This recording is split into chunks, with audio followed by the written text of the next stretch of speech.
இன்றைக்கி என்ன breakfast lunch பார்க்கலாம். காலையில் டிஃபன் எனக்கு கடையில் தான் வாங்கி கொடுத்துருந்தாரு. இட்லி, கார சட்னி, தேங்காய் சட்னி, ஒரு வடை வச்சு வாங்கி கொடுத்தாரு. என் பையனுக்கு வந்து பாலும் பட்டர் பிஸ்கெட்டும் சாப்பிட்டான். ஏன்னா அவனுக்கு கொஞ்சம் ஃபீவராக இருந்ததுனால அவன் அதை சாப்பிட்டுட்டான். இட்லியெல்லாம் வேண்டான்னுட்டான். மதியானம் லஞ்சுக்கு வந்து புளி சாதம் தான் பண்ணியிருந்தார். புளி சாதம் நல்லா தனித்தனியாக இருந்த மாதிரி இருந்தது, உதிரி உதிரியாக. அதில் வந்து நான் செய்யும்போது கடலைப்பருப்பு அதிலே போட்டு எண்ணெயில் போட்டு வதக்குவேன். ஆனால் இவர் கொஞ்சம் டிஃப்ரெண்ட்டாக கடலைப்பருப்பை வறுத்து எடுத்துகிட்டு சாதம் கலர்ன பிறகு போட்டு பண்ணார். அது வந்து ஒரு கடக்கு முடுக்க நல்லா இருந்தது சாப்பிட டேஸ்ட்டு.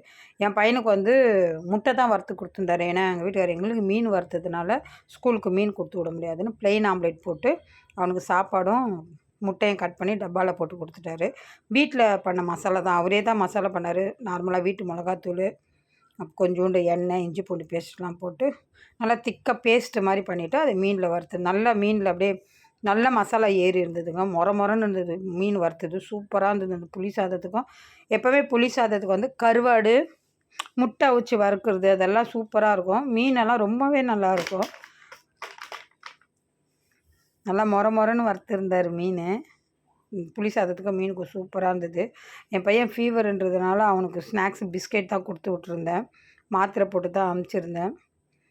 நல்லபடியாக ஸ்கூலில் வந்து ஜுரம்லாம் இல்லை, நல்லபடியாக வந்துட்டான் ஸ்கூல்லேருந்து. நான் மதியானம் சாப்பிட்டது கொஞ்சோண்டு புளி சாதம், ஒரு 2 மீன் வச்சு தான் சாப்பிட்டேன். இன்றைக்கி இது தான் எங்கள் வீட்டில் பிரேக்ஃபாஸ்ட் லஞ்சு. உங்கள் வீட்டில் என்ன பிரேக்ஃபாஸ்ட் லஞ்சுன்னு கமெண்ட் பண்ணுங்கள். சின்னதில் சாப்பிட்டதுங்க இந்த பட்டர் பிஸ்கெட்லாம். வாங்க சாப்பிட்லாம்.